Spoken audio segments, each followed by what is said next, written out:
चलिए स्टूडेंट, इस वीडियो में हम स्टार्ट कर रहे हैं एक क्विक रिवीजन नोट्स के साथ। हमारा जो सेकंड चैप्टर है पब्लिक फिनांस, उसका third unit government intervention in case of market failure. Concept video में हमने सारे कंसेप्ट प्रॉपर्ली समझ लिए कि भैया जब जब मार्केट फेल होगा, जब जब गवर्नमेंट को लगेगा कि परफेक्टली कॉम्पिटिटिव मार्केट की तरह मार्केट बिहेव नहीं कर रहा है या तो अंडर या ओवर प्रोडक्शन कर रहा है, तो वहाँ गवर्नमेंट बीच में क्या करेगा, इंटरवेन करेगा। जैसे government intervene in various ways, अलग अलग तरीके से गवर्नमेंट इंटरवेन करता है टू करेक्ट। हमने देख रखा है अलग अलग तरीके से, कहीं रूल्स एंड रेगुलेशंस बनाता है, कहीं यूज टैक्स लगाता है, कहीं सब्सिडी देता है, कहीं खुद सेलर या बायर बन जाता है। हमने पढ़ा था कंसेप्ट वीडियो के अंदर कि मेरिट गुड्स में अलग है, डीमेरिट गुड्स में अलग है। अगर पोल्यूशन हो रहा है तो वहाँ अलग तरीके से, इंफॉर्मेशन फेलियर हो रहा है तो वहाँ अलग तरीके से, पब्लिक गुड्स है तो वहाँ अलग तरीके से। गवर्नमेंट अलग अलग तरीके से इंटरवेन करता है टू करेक्ट द डिस्टॉर्शन, यानी जो मार्केट में खराबी हो रही है in the market which occurs when there are derivation from the ideal perfectly competitive state. यानी जो एक परफेक्टली कॉम्पिटिटिव मार्केट होना चाहिए, जब जब उससे मार्केट डेविएट होगा, थोड़ा सा अलग जाएगा, यानी मार्केट एक परफेक्ट मार्केट की तरह प्रॉपर्ली बिहेव नहीं करेगा, वहां गवर्नमेंट को इंटरवेन करना पड़ता है। गवर्नमेंट का एक विटल रोल होता है इन क्रिएटिंग द फ्रेमवर्क। एक फ्रेमवर्क गवर्नमेंट बनाती है जिसके अंदर सभी फर्म्स एक परफेक्टली कंपेरेटिव तरीके से, एक फेयर तरीके से आपस में ट्रेड करे, बिजनेस करे और जो एक ऑप्टिमम लेवल ऑफ आउटपुट हो वो वहां पर प्रोड्यूस हो। फेयर एंड ओपन कंपटीशन होना चाहिए और गवर्नमेंट अलग अलग तरीके से इंटरवेन करती है। टारगेट यही है कि ऑप्टिमम यूटिलाइजेशन ऑफ रिसोर्सेज हो। इंटरवेंशन दो हो सकता है, डायरेक्ट और इनडायरेक्ट। डायरेक्ट इंटरवेंशन के अंदर गवर्नमेंट या तो एज ए सेलर या एज ए बायर मार्केट में ही एंटर हो जाती है। जब गवर्नमेंट खुद मार्केट में आ जाती है, इधर एज ए बायर और एज ए सेलर, तो उसे अपन बोलते हैं डायरेक्ट इंटरवेंशन। और जब गवर्नमेंट बाहर से इंटरवेन करती है रूल्स एंड रेगुलेशंस के थ्रू या टैक्सेस एंड सब्सिडीज के थ्रू, तो उसको अपन बोलते हैं इनडायरेक्ट इंटरवेंशन। तो जहां टैक्सेस सब्सिडीज के थ्रू होगा या रूल्स एंड रेगुलेशंस के थ्रू गवर्नमेंट इन्फ्लुएंस करने की कोशिश करेगी, पॉजिटिव या नेगेटिव मार्केटिंग करेगी, तो उसको अपन बोल देते हैं इनडायरेक्ट रेगुलेशन। भैया जब मार्केट पावर होगा वहां गवर्नमेंट कैसे इंटरवेन करेगी? देखो सबसे पहले तो आप समझना, जो मार्केट पावर है वो बायर भी एक्सरसाइज कर सकता है और सेलर भी कर सकता है। अगर सेलर्स कम है तो सेलर होशियारी में रहेंगे कि साहब देखो खरीदना है तो खरीदो, वरना हम इस रेट से नीचे तो नहीं बेच रहे। कहीं कहीं ऐसा हो सकता है मार्केट में बायर कम हो, नंबर ऑफ बायर्स कम है, खरीदने वाले कुछ स्पेसिफिक पर्सन है, तो वो भी उस मोनोपोली पावर का मिसयूज कर सकते हैं कि यस वी आर फ्यू, आपको बेचना देखो इस रेट में लेंगे वरना नहीं ले रहे। तो ऐसा केस भी हो सकता है, बट हमारे सिलेबस में जो डिटेल डिस्कशन है वो सिर्फ सेलर वाले व्यू पॉइंट से, जो हमने कंसेप्ट वीडियो में भी पढ़ा था। तो यहाँ पे गवर्नमेंट को जहां जहां लगता है कि इनएफिशिएंसी है, मार्केट में मोनोपोली पावर एक्सरसाइज किया जा रहा है, इनएफिशिएंसी क्रिएट हो रही है, कंपेरेटिव प्राइस पर नहीं बिक रहा, उससे हायर प्राइस पर बिक रहा है, यानी वहां डेड वेट लॉस हो रहा है, सोशल कॉस्ट इंपोज की जा रही है मोनोपोली द्वारा, यानी मोनोपोली जबरदस्ती सोसाइटी को एक तरीका कॉस्ट, एक तरीके का हार्म कर रहा है, वहां गवर्नमेंट क्या करती है, रूल्स एंड रेगुलेशंस बना देती है कि कोई भी फर्म किस तरीके से कॉम्पिटिटिव वे में बिहेव करेगी। यानी अगर दो फर्म का मर्जर हो रहा है कोई दिक्कत नहीं है, लेकिन अगर मार्केट में दो ही फर्म है और उनका मर्जर हो रहा है और उससे मार्केट में कंपटीशन खत्म हो सकता है तो दिक्कत है। कोई फर्म अगर डिस्काउंट ऑफर दे रही है, अपने प्रोडक्ट को सस्ते में बेचना चाह रही है, कोई दिक्कत नहीं है, लेकिन सस्ते में बेचने का उद्देश्य यह है कि मेरे जो कॉम्पिटिटिव फर्म्स हैं उन सबको मैं खत्म कर दूं और अकेला मार्केट में आ जाऊं, तो वहां गवर्नमेंट को दिक्कत है। और उसके लिए हर कंट्री में लॉ बनाए जाते हैं, नॉर्म्स बनाए जाते हैं कि किस तरीके से कोई कंपनी बिहेव करेगी। जैसे इंडिया में कॉम्पिटिशन एक्ट 2002 बना हुआ है, एंटी ट्रस्ट लॉ बना हुआ है यूएस के अंदर, कंपटीशन एक्ट बना हुआ है यूके के अंदर। तो हर देश में अपने अपने अलग अलग लॉ बने हुए हैं जो कुछ एक्शंस को प्रोहिबिट करते हैं कि आप इस तरीके से एक्ट नहीं कर सकते साहब, आपकी मर्जी आप जैसे दादागिरी करो तो नहीं चलेगा। ये जो लेजिस्लेशन है ये जनरली ऐसी एक्टिविटीज को प्रोहिबिट करते हैं, ऐसे कॉन्ट्रैक्ट कॉम्बिनेशन या कल्यूजन्स को बिटवीन द फर्म्स जिनसे मोनोपोली क्रिएट हो सके। यानी कोई फर्म्स ऐसे कंबाइन हो रही है, ऐसा कॉन्ट्रैक्ट कर रही है कि यार मैं इस प्राइस से नीचे में नहीं बेचूंगा, तू भी मत बेच, हम भी कंज्यूमर को लूटते तुम भी लूटो। ऐसा कुछ मोनोपोली क्रिएशन का कोई फर्म्स के बीच में कॉन्ट्रैक्ट हो रहा है, कल्यूजन हो रहा है, फर्म्स मर्ज हो रही है, तो वहां पे ये एक्ट आता है।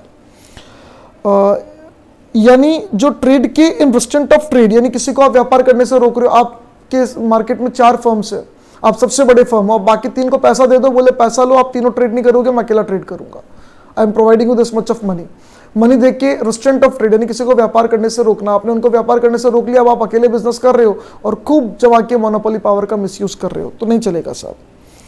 एंटी कंपटीशन कोई भी एक्ट करते हो, जैसे प्रीडेटरी प्राइसिंग, जानबूझ के प्राइसिंग कम करना, अपनी कॉस्ट से भी कम कर देना, और उद्देश्य ये कि हमारे जो कंपटीशन उसको हम खत्म कर दें, जो भी हमारी कॉम्पिटिटिव फर्म्स हैं उन सबको हम निपटा दें। इन सबके अगेंस्ट में ये लॉ बना हुआ है, ये लॉ इन सब चीज़ों के लिए मना करता है। ऑन द कॉन्ट्ररी कभी कभी गवर्नमेंट मोनोपोली पावर को इनकरेज भी करती है पैटेंट और कॉपीराइट के थ्रू। गवर्नमेंट कहती है आपने कोई नया टेक्नोलॉजी बनाया है, आपने कोई नया इनोवेशन किया है, इन्वेंशन किया है, तो हम आपको पैटेंट देते हैं, हम कॉपीराइट देते हैं कि इतने सालों तक, स्पेसिफिक टेन्योर जनरली 10 ईयर्स तक इसका यूज आप ही कर पाओगे, आपकी मर्जी है, जितना कमाओ इसमें से, मर्जी है जितना खाओ इसमें से, मतलब जिस रेट में बेचना बेचो, आप ही प्रोड्यूस करोगे, कोई और नहीं करेगा। हाँ, आप किसी और को अगर ऑथोराइज करते हो, आप अपना पैटेंट किसी और के साथ शेयर करना चाहते हो, वो आपकी मर्जी है, कोई दिक्कत नहीं, पर पूरा पावर आपके पास है। यहां पे ऑब्वियसली मोनोपोली पावर तो इंकरेज होता है, but at the same time ये मोटिवेशन है इन्वेंशन और इनोवेशंस के लिए। अगर ऐसा नहीं हुआ तो इन्वेंशंस और इनोवेशन का मार्केट फेल हो जाएगा। कोई भी कंपनी इन्वेंशन क्यों करेगी, इनोवेशन पे दिमाग क्यों लगाएगी? उनको पता है हम कितना भी अच्छा इनोवेशन कर ले, इन्वेंशन कर ले, कल कोई आएगा और फ्री में हमारे इन्वेंशन को, इनोवेशन को यूज कर लेगा, तो कोई भी वहां पर ऐसा नहीं करेगा।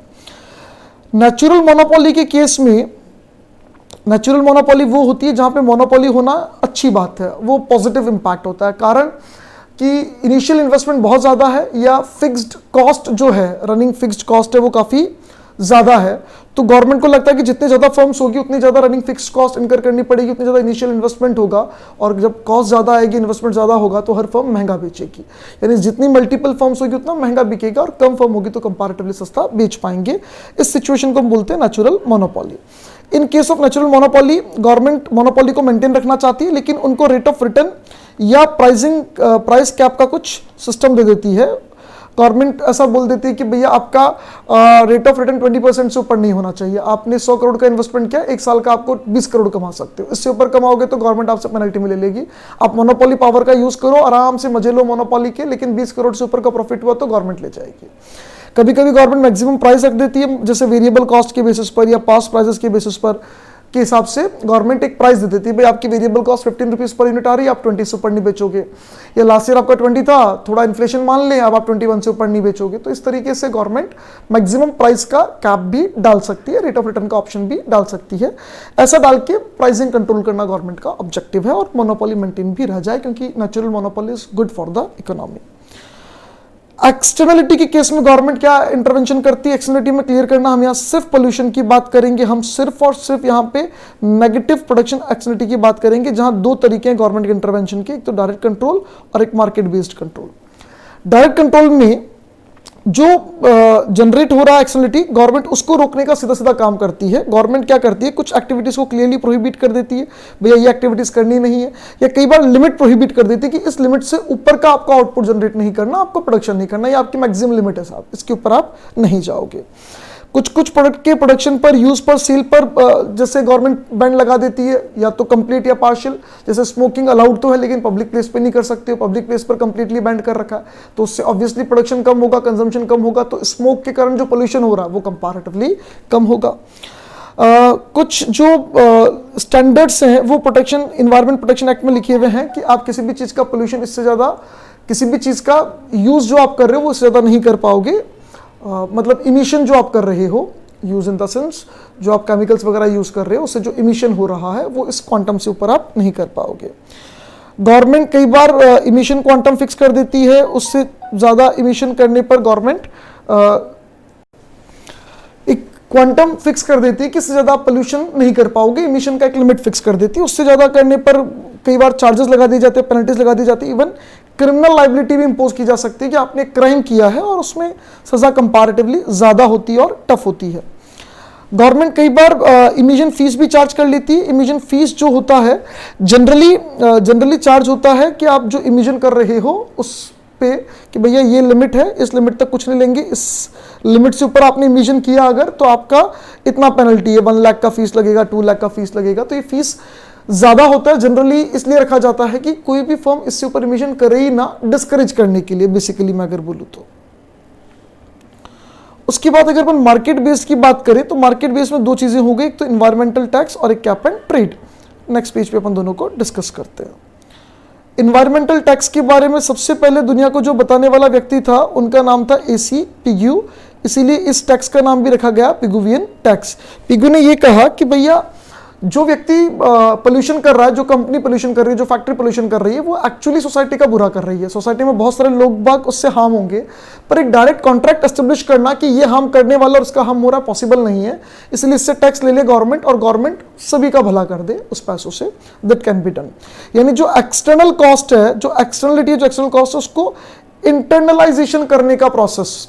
यानी अभी तक फर्म अपनी रॉ मटेरियल की कॉस्ट गिन रहा था, लेबर की कॉस्ट गिन रहा था, पर पोल्यूशन की कॉस्ट नहीं गिन रहा था। अगर सरकार पोल्यूशन के नाम का एक्स्ट्रा टैक्स ठोक दे, तब उसे पोल्यूशन की टैक्स को भी, पोल्यूशन की कॉस्ट को भी कहीं ना कहीं टैक्स के रूप में कंसीडर करना पड़ेगा। That is known as internalisation. Tax is placed on externality itself, externality पर लगाया जाएगा। यानी आप कितने रुपए का प्रोडक्शन कर रहे हो उस पर टैक्स नहीं लगेगा, आप कितने रुपए का पोल्यूशन कर रहे हो, कितना यूनिट ऑफ पोल्यूशन कर रहे हो, उसके अकॉर्डिंगली टैक्स लगेगा। कितने, जैसे स्टील का प्रोडक्शन है तो आपने 2 किलो स्टील प्रोड्यूस किया, 10 किलो स्टील प्रोड्यूस किया, उसके ऊपर टैक्स नहीं लगेगा। टैक्स इस बात पे लगेगा कि आपने जो स्टील प्रोड्यूस किया उसमें आपने कितना पोल्यूशन किया। अगर आप अच्छी टेक्नोलॉजी यूज कर रहे हो, पोल्यूशन कम कर रहे हो, तो आपको कम टैक्स देना पड़ेगा। अगर कोई कंपनी खराब टेक्नोलॉजी यूज कर रही है, वाटर ट्रीटमेंट नहीं कर रही है, ट्रीटमेंट नहीं कर रही है, सीधा सीधा पोल्यूटेड वाटर या एयर छोड़ देती है, तो दे हैव टू पे कंपैरेटिवली मोर टैक्स, है ना। टैक्सेस जो है वो प्राइवेट कॉस्ट को बढ़ा देते हैं और उससे प्रोडक्शन कहीं ना कहीं कम हो जाता है। यहाँ पे आपको ग्राफिकल वे में समझा रखा है कि ये आपका मार्जिनल सोशल बेनिफिट और मार्जिनल प्राइवेट बेनिफिट, क्योंकि बेनिफिट में तो कोई फर्क होगा नहीं, प्रोडक्शन में पोल्यूशन है उससे कॉस्ट ज़्यादा होगी, सोशल कॉस्ट प्राइवेट कॉस्ट के मुकाबले ज़्यादा होगी, बेनिफिट में तो कोई डिफरेंस होगा नहीं।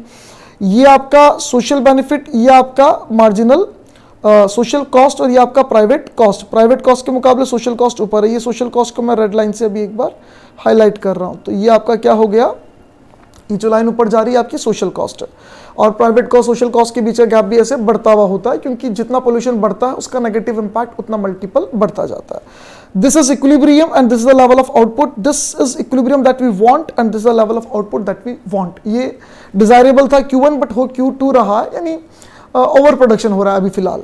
अब क्या करे, गवर्नमेंट टैक्स लगा दी और टैक्स भी इतना लगाए कि आपका जो marginal private cost plus tax वाला एस्पेक्ट हो वो इस तरीके से हाइक हो जाए, इस तरीके से इंक्रीज हो जाए कि जो हम इवन चाहते थे उसी इवन पे हमारा नया इक्विलिब्रियम स्ट्राइक हो। ये डायग्राम आपको नीचे एक्सप्लेन कर रखा है, यहाँ पे पूरा डायग्राम आपको एक्सप्लेन कर रखा है। उसके बाद कुछ डीमेरिट्स बता रखे हैं कि भैया एक तो ये फाइंड आउट करना बहुत डिफिकल्ट है कि आपका पोल्यूशन एक्चुअली कितना हार्म कर रहा है एनवायरनमेंट को। यानी हमने जो कहा कि जितना वो एक्सटर्नल नेगेटिव इंपैक्ट डाल रहा है उतना टैक्स ले लो, अब इंपैक्ट कितना है उसको मॉनेटरी टर्म्स में वैल्यू करना और उतना ही चार्ज करना, इट्स क्वाइट इम्पॉसिबल।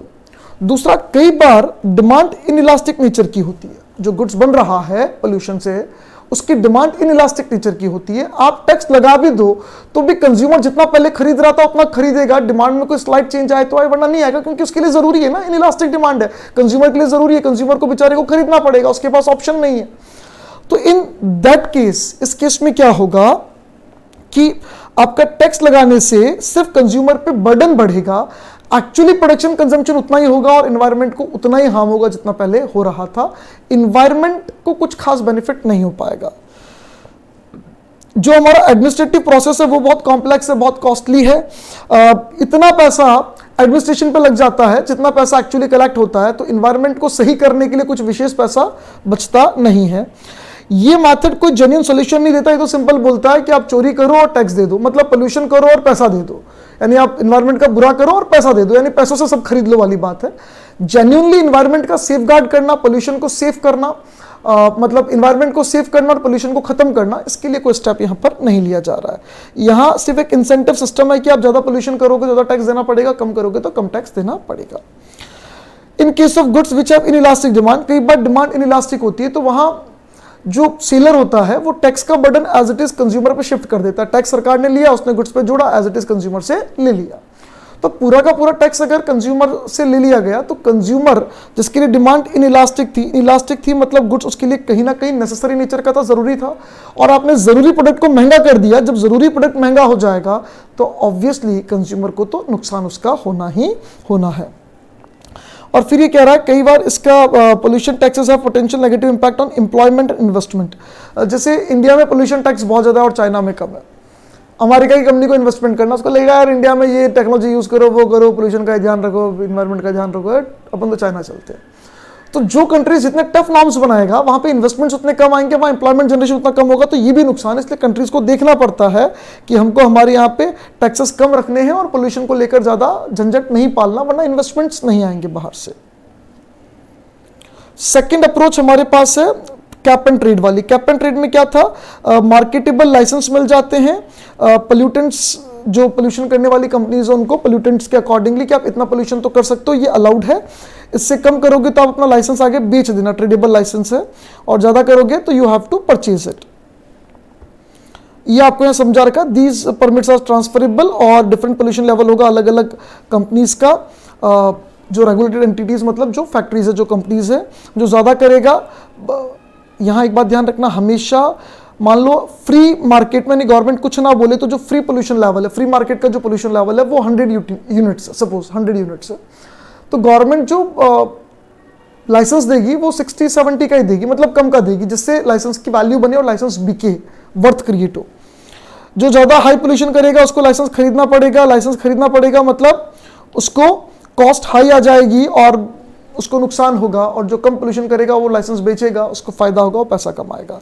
ये एग्जांपल एज इट इज अपन ने वहां देखा था कि मान लो मार्केट के अंदर टोटल नंबर ऑफ फर्म्स है 5, जो टोटल अभी 80 का पोल्यूशन कर रही है।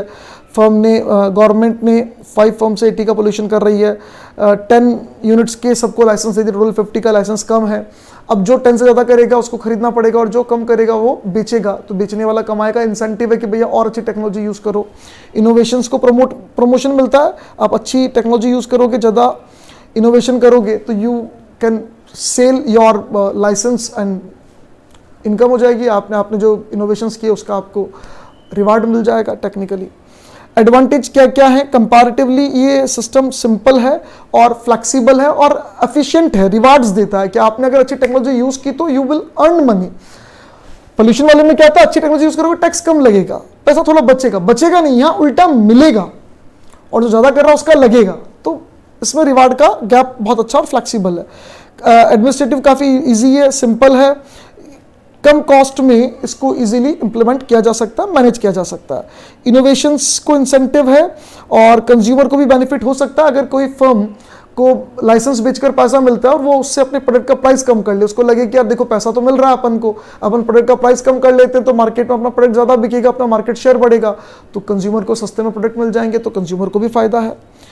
इसके अगेंस्ट में दो बातें हैं। पहला, रियलिटी में कुछ होता नहीं है, कुछ फायदा नहीं होता। जिस कंपनी को जितना पोल्यूशन करना है वो करती है, और बदले में जो टैक्स या जो भी लाइसेंस परचेज करने की जो प्रोसीजर है, जो पेनल्टी की प्रोसीजर है, वो फुलफिल कर देती है, पैसा फेंकती है और अपना काम करती है प्रैक्टिकली। अगर किसी फर्म की मोनोपोली पावर है तो वापस वही बात है कि वो अपने गुड्स का प्राइस बढ़ा देगी, जो भी टैक्स, जो भी उसके ऊपर पेनल्टीज वगैरह लग रही है या लाइसेंस परचेज करने का जो कॉस्ट आ रहा है वो गुड्स पे ठोक देगा, और वो गुड्स का एज इट इज कंज्यूमर पे बर्डन बढ़ जाएगा और कंज्यूमर को उल्टा चीजें महंगी मिलेगी। इन दोनों को मार्केट बेस्ड क्यों कहते हैं? जो हमने अभी एक तो पढ़ा परमिट्स वाला और टैक्स वाला, ये दोनों मार्केट बेस्ड क्यों कहलाते हैं? परमिट वाला तो ये और टैक्स वाला से जस्ट जो हमने पहले पढ़ा। इनको मार्केट बेस्ड इसीलिए कहते हैं क्योंकि ये कह रहे हैं कि आपको पोल्यूशन करने पर कॉस्ट का जो एक्सटर्नल थी उसको आपको इंटरनल करना पड़ेगा, आपको अपनी कॉस्ट में उसको इंक्लूड करना पड़ेगा। जब आपको उसको अपनी कॉस्ट में इंक्लूड करना पड़ेगा तो आपका सप्लाई का उससे अफेक्ट होगा। डिमांड एंड सप्लाई का गेम ही तो मार्केट है, और जो डिमांड एंड सप्लाई के गेम से बाहर रह जाता है वो एक्सटर्नल है। तो ये एक्सटर्नल कॉस्ट को इंटरनलाइजेशन करने का एक प्रोसेस है, जिससे कॉस्ट का सप्लाई में इंपैक्ट दिखेगा और उसका अल्टीमेटली मार्केट में प्रोडक्शन कम होगा। यानी जो मार्केट का प्रोसेस है डिमांड एंड सप्लाई का, उसमें इस कॉस्ट का इंपैक्ट दिख जाएगा। पॉजिटिव एक्सटर्नलिटी के केस में क्या होगा? इसमें पीयूवी ने बोला भैया जो पॉजिटिव एक्सटर्नलिटी उसका फायदा होना चाहिए। यहाँ हम प्रॉपर्ली अगर ये डायग्राम देखें तो यहाँ पे अगर पॉजिटिव एक्सटर्नलिटी है कंजम्पशन को लेकर, तो जो आपका कॉस्ट है वो तो सेम ही होगा, जो आपका प्राइवेट कॉस्ट है वही सोशल कॉस्ट है। प्राइवेट बेनिफिट के मुकाबले सोशल बेनिफिट कंपैरेटिवली ज्यादा है। प्राइवेट बेनिफिट, सोशल बेनिफिट ये रहा, सोशल बेनिफिट और सोशल कॉस्ट यहाँ इंटरसेक्ट हो रही है, इक्विलिब्रियम होना चाहिए, आउटपुट होना चाहिए क्यू स्टार, जबकि अभी आउटपुट कितना है? क्यू है, यानी अंडर प्रोडक्शन हो रहा है। अब क्यू स्टार जो हमारा डिमांड कर्व है, ये this is our demand curve, private benefit का भी डिमांड कर्व होता है, उसको यहाँ टच कर रहा है, और प्राइवेट कॉस्ट यानी सप्लाई कर्व को यहाँ टच करा, मतलब कंज्यूमर इतना प्राइस पे करने को रेडी है और सप्लायर को इतना प्राइस पेमेंट चाहिए, वो इससे नीचे बेचने को रेडी नहीं। इन दोनों के बीच में गवर्नमेंट आएगा और ये जो गैप है, इस गैप की गवर्नमेंट सब्सिडी दे देगी। जितना एक्सटर्नल बेनिफिट है उतना ही सब्सिडी। ये गैप बराबर है, this gap is actually the vertical difference between private benefit and social benefit, that is positive externality, और उतना ही गवर्नमेंट क्या करेगी, सब्सिडी प्रोवाइड कराएगी। चलिए उसके बाद हमें क्या दे रखा है, it in the case of product and services where externalities are vastly positive, तो गवर्नमेंट कई बार खुद भी मार्केट में एंटर होती है और उसको फ्री में भी प्रोवाइड कराती है, ठीक है। और जैसे कई सारी एक्टिविटीज है जहां गवर्नमेंट को खुद को ही आना पड़ता है, खुद को काम करना पड़ता है, ये सारे आपको यहाँ पे समझा रखे हैं जहां गवर्नमेंट खुद आती है। उसके बाद आता है government intervention in case of married goods. अगर मैरिड गुड्स है तो वहां गवर्नमेंट किस तरीके से इंटरवेन करेगी। अगर मैरिड गुड्स है तो वहां पे जैसे एजुकेशन है, हेल्थ केयर है, एक्सेट्रा, तो वहां गवर्नमेंट क्या करती है, गवर्नमेंट खुद कई बार एंटर हो जाती है, कारण कि ये सोशली डिजायरेबल है लेकिन एक्सक्लूडेबल भी है। मतलब जो व्यक्ति पेमेंट नहीं करेगा उसको नहीं मिलेगा, पेमेंट करने पर ही मिलेगा। अब यार इनकी सोशल डिजायरेबिलिटी इतनी हाई है कि जो पेमेंट ना करे उसको भी मिलना चाहिए। किसी को पैसे के अभाव में अपन ट्रीटमेंट ना करें और वो बेचारा बीमारी से मर जाए, गलत बात है यार। कोई व्यक्ति पैसा कम है तो आप उसको एजुकेशन ही ना दो और वो बेचारा गरीब जिंदगी भर गरीब रह जाए, ये भी गलत बात है। तो ये जो डायग्राम यहाँ पे बना हुआ है, ये डायग्राम हमको समझाता है कि अगर मैरिड गुड्स है तो जो प्राइवेट कॉस्ट होगा वही सोशल कॉस्ट होगा। ये दोनों कॉस्ट तो बराबर होंगे लेकिन प्राइवेट बेनिफिट के मुकाबले सोशल बेनिफिट ज्यादा होगा। इस डायग्राम में एक छोटा सा मिसप्रिंट है जो मैं अभी आपका करेक्ट कर देता हूं। एक बार ये थोड़ा सा मैं इसको रब कर दूं, यस। अब देखिए इसमें क्या हो रहा है, अभी आउटपुट Q है जबकि होना Q2 चाहिए, है कितना Q, private cost private benefit यहाँ इंटरसेक्ट कर रहे हैं तो आउटपुट कितना है Q, जबकि होना चाहिए था इस पॉइंट पे इक्विलिब्रियम और आउटपुट होना चाहिए था Q2। अब देखिए जब आउटपुट Q से Q2 की तरफ जाएगा तो ये मैं थोड़ी सी लाइन को आगे एक्सटेंड कर रहा हूं। जब आउटपुट Q से Q2 की तरफ जाएगा, अब ध्यान से देखना, आपका प्राइवेट सोशल बेनिफिट तो ये होगा जबकि सोशल कॉस्ट ये होगी। तो this gap is actually additional welfare और एडिशनल एफिशिएंसी जो जनरेट हो सकती थी, जो अभी मार्केट जनरेट नहीं कर रहा है। तो ये जो शेडेड एरिया, ये शेडेड एरिया नहीं, this shaded area is actually loss of efficiency जो भी हो रहा है। अगर हम प्रॉपर्ली प्रोवाइड कराते हैं, उस सोशल बेनिफिट को देखते हुए प्रोडक्ट को प्रोवाइड कराते हैं, तो इन दैट केस हम ज्यादा प्रोवाइड करा पाएंगे और वहां पर इतना जो पहले लॉस हो रहा था बेनिफिट का, वेलफेयर का, वो अब नहीं होगा। इसने आगे बोला कि भैया कुछ और रीजंस भी हैं कि गवर्नमेंट क्यों इंटरफेरेंस करती है। गवर्नमेंट के इंटरफेरेंस के कुछ एडिशनल रीजंस हैं।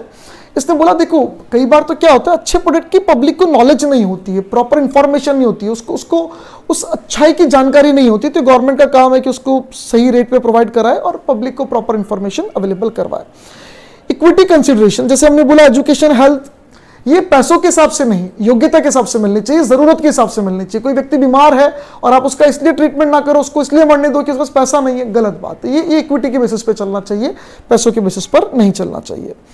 बहुत सारी अनसर्टेनिटी होती है कई बार कि इंसान कब बीमार पड़ेगा, कैसे पड़ेगा, आपने इतना पैसा इकट्ठा किया नहीं, एकदम से बीमार पड़ गए, बहुत पैसा चाहिए, तब यार अनसर्टेनिटी के चलते उसने पैसा इकट्ठा नहीं किया तो उसको क्या मरने दे अपन, उसको बोले तुम मर जा साहब, हम तो ट्रीटमेंट नहीं करें, गलत बात है।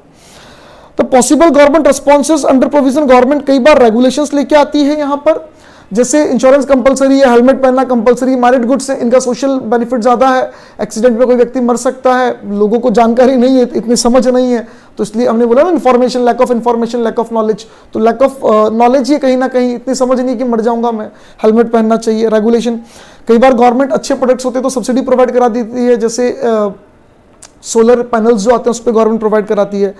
डायरेक्ट कंट्रोल, गवर्नमेंट खुद सेलर आ जाती है, हेल्थ केयर सर्विसेज के अंदर, एजुकेशन में गवर्नमेंट आई रही है, और कई बार इनके कॉम्बिनेशन को गवर्नमेंट यूज कर लेती है, मतलब इन चीजों का अलग अलग कॉम्बिनेशन। बहुत सी बार गवर्नमेंट फ्री में भी प्रोवाइड कराती है, ये हमने डायग्राम देखा था फ्री में प्रोवाइड कराने का कि जो लॉजिकल डिमांड एंड सप्लाई होना चाहिए उससे गवर्नमेंट ने फाइंड आउट कर लिया कि भैया इतना क्वांटिटी अगर प्रोड्यूस हो जाए तो बहुत है, तो ये हो गई वो क्वांटिटी जो हमारा एक वर्टिकल सप्लाई कब हो गया, ये हमारा डिमांड कब है। गवर्नमेंट अगर फ्री में प्रोवाइड कराएगी तो इतना कंज्यूमर्स को चाहिए, लेकिन कंज्यूमर इतना लेंगे, फ्री में मिल रहा है ना, महीने का 2 यूनिट चाहिए, फ्री में मिल रहा है 3 ले लो, अपने बाप का क्या जा रहा, मिसयूज तो होगा ही होगा फिर।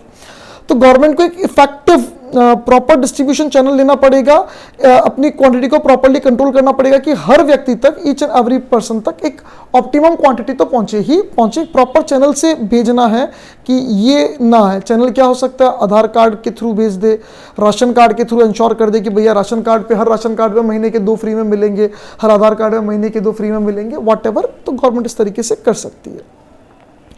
उसके बाद government intervention in case of demerit goods. Merit goods का जस्ट उल्टा डीमेरिट गुड्स। डीमेरिट गुड्स में क्या था भैया, ये सोशली अनडिजायरेबल है, जैसे सिगरेट है, दारू है, ड्रग्स वगैरह है, ये सोशली अनडिजायरेबल है, इनकी नेगेटिव एक्सटर्नलिटी होती है, सोसाइटी के ऊपर नेगेटिव इंपैक्ट होता है।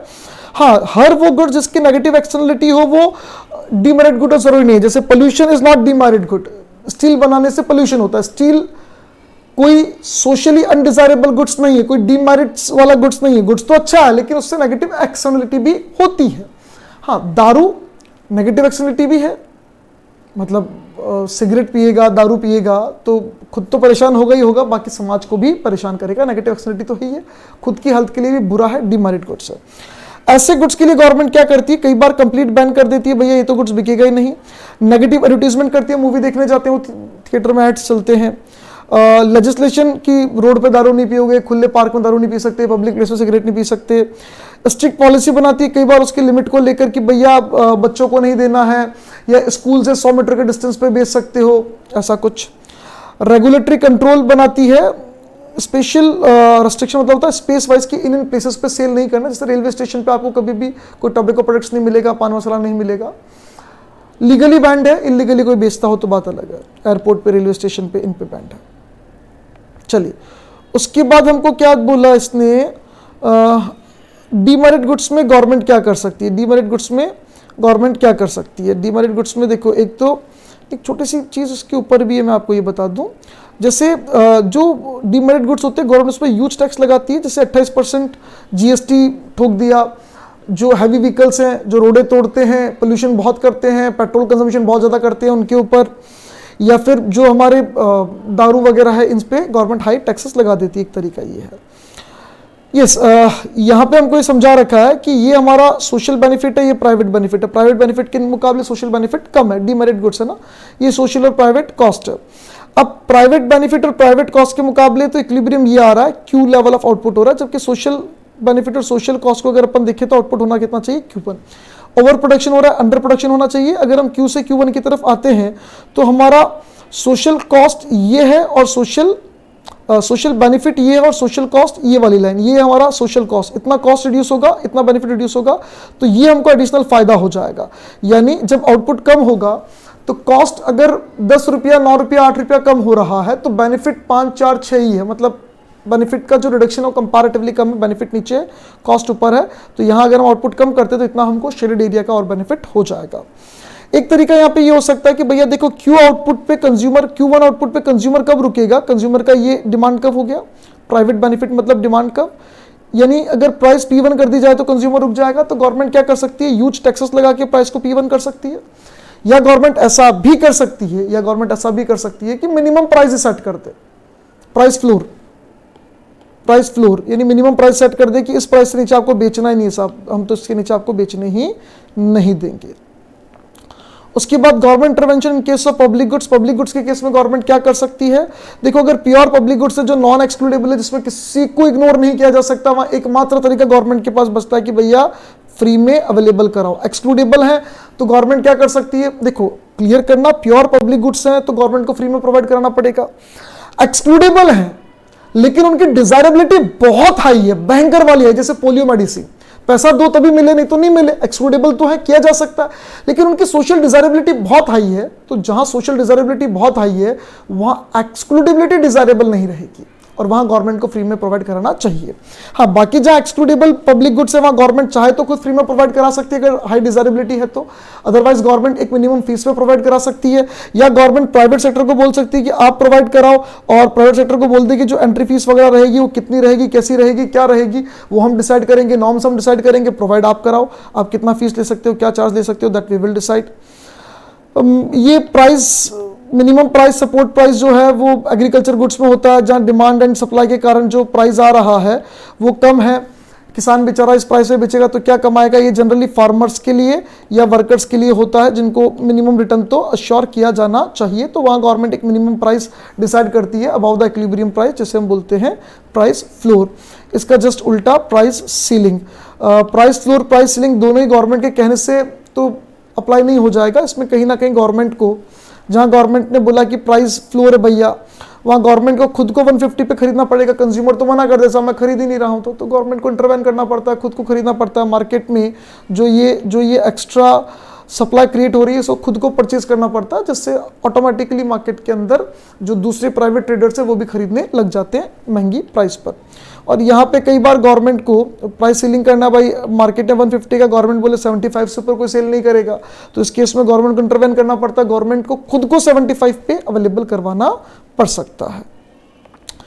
उसके बाद इंफॉर्मेशन फेलियर के केस में गवर्नमेंट क्या कर सकती है, भाई एक तो गवर्नमेंट मैंडेटरी कर दे कि लेबलिंग करनी है, ये कंटेंट, ये डिस्क्लोजर देना है आपको। जैसे सेबी बोलता है कि भैया रिस्क है, इन्वेस्टमेंट करने से पहले सोच लो। Public dispensation of information, government खुद पब्लिक को इंफॉर्मेशन प्रोवाइड कराए, या अगर कोई ऐसा इनिशिएटिव लेता है तो उसको सब्सिडी दे, उसको बेनिफिट दे। एडवर्टीजमेंट्स पर रेगुलेशन बना दे कि भैया आप ऐड करोगे तब इस बात की जानकारी दोगे, ये बात आपको बतानी कंपलसरी है, आप ऐसा फेक ऐड नहीं बना सकते हो। Advertisement more responsible, informative and less persuasive, लोगों को अट्रैक्ट करने के लिए कम और लोगों को इंफॉर्मेशन पहुंचाने के लिए ज्यादा हो। Government intervention for inequitable distribution, clear करना फ्री मार्केट का ये एक ऑब्वियस ड्रॉबैक है कि इनइक्विटेबल डिस्ट्रीब्यूशन होगा। अगर फ्री मार्केट आपने सबको फ्री छोड़ दिया तो कोई तेज भागेगा, कोई धीरे भागेगा।